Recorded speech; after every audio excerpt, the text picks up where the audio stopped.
Let's bring in the man in charge of that money. He is Larry Kudlow. He's director of the White House National Economic Council. Larry, always great to see you. An exciting, unprecedented time in our country. I was also intrigued by, and what I get all the time, is, okay, we have to fix what's happening here, but what are we going to do to get back online and the economy back on track? What does that look like? And do you believe there's something to this second task force the president has floated? Can you tell us any more information on that? Well, that's a plateful, Brian. Let me start on these payroll purchasing programs, the small business. I just want to note the latest number as of last evening, $50 billion. That's just in a couple of days, $50 billion.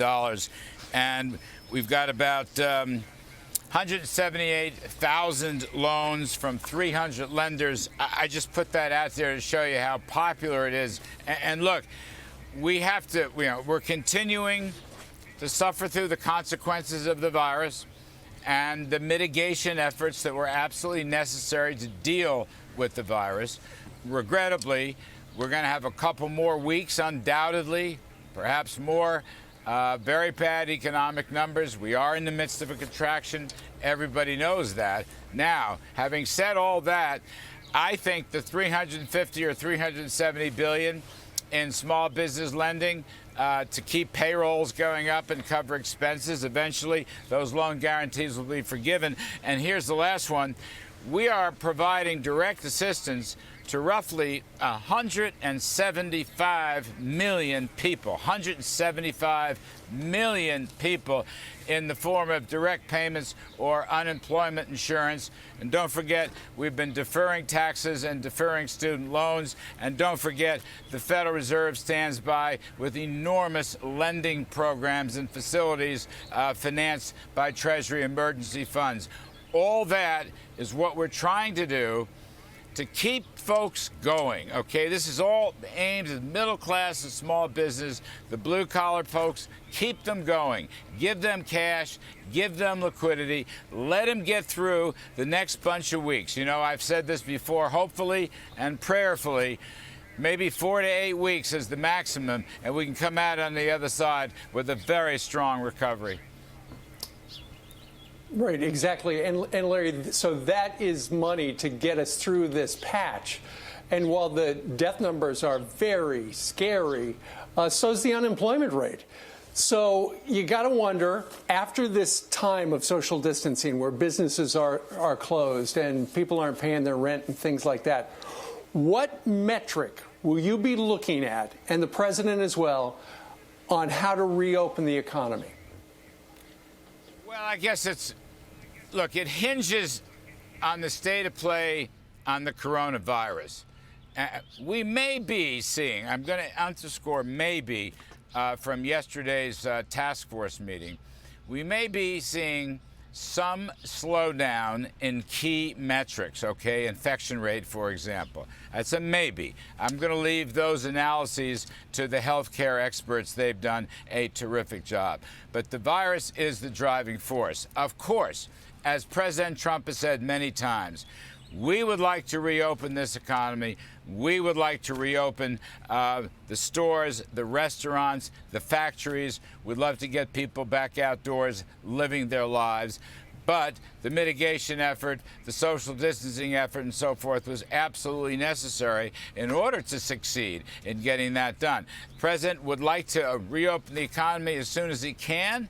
And we are planning internally. We're looking at a number of, say, most of this is health and virus-related metrics, but we also are looking at the economics of the story, how best to get us going. Don't forget, Brian, we had a roaring economy coming into this new year, 2020, in January and February. We were growing at better than 3% at an annual rate. And please don't also forget, even though it seems a long time ago, President Trump's policies to rebuild the economy on lower taxes and regulations and better trade deals and energy independence, all that stuff was working beautifully. I think we can pick up where we left off. I am hoping, as I say, praying that we're only a few weeks away from a reopening. We'll see. I'm not making a forecast. I'm just saying that's more of a hope. But nonetheless, I think if we execute this gigantic relief assistance plan, Okay, $2.2 trillion in spending and tax cuts, and another $4 trillion plus in Federal Reserve assistance. I mean, basically, it comes to almost 1/3 of GDP. There has never been a package this size in American history. And last point on this, President Trump is working hand in glove with the private sector, the free enterprise private sector. This is not a totally government-run operation.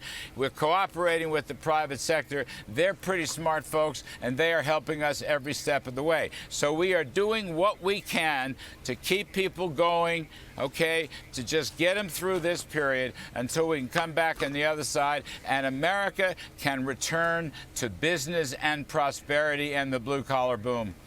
We would love that, Larry. But what do you say to the people that own small businesses? They can't pay their employees right now. They want to keep them. They're trying to get that government money. I'm getting, because of our jobs, I'm getting people emailing me saying, please ask these questions. I had one from a lady who said she went to Chase Bank, where she has an account. She's not a preferred banker there, though, so they're not giving her the loan right now. They're focusing on their preferred customers. What do you tell those folks? Because many of them are blue-collar individuals that can't pay the bills. Well, look, the big banks are now engaged in this. I mean, you mentioned Chase. J.P. Morgan Chase is now whole hog in this program. So is Bank of America and other large lenders. I got to give credit. The early returns show tremendous participation by the smaller community banks. Don't forget, I mean, by the way, that person should go on the SBA website or they should go on the Treasury Department's website. All these banks qualify. All these banks. If you're SBA bank, FDIC insured bank, credit unions and so forth, they all qualify. Okay. And those banks know that their loans will be guaranteed, okay? And the borrower knows as long as you can keep payroll and a certain amount of expenses with the use of this money, they will be forgiven. The loans will be forgiven over a period of time. It's a very good deal. Gotcha, Larry. It's just a question. And by the way, if that woman doesn't have any help on the SBA or the Treasury website, I want her to call me directly. You think I'm You're kidding, so but I'm sweet. not. Call me That's so directly. nice. All right. Okay, she's All very right, Larry, we'll concerned. have you back tomorrow because we have dozens of questions for you, too. Larry Kudlow, Thank you. thanks so much. Appreciate it.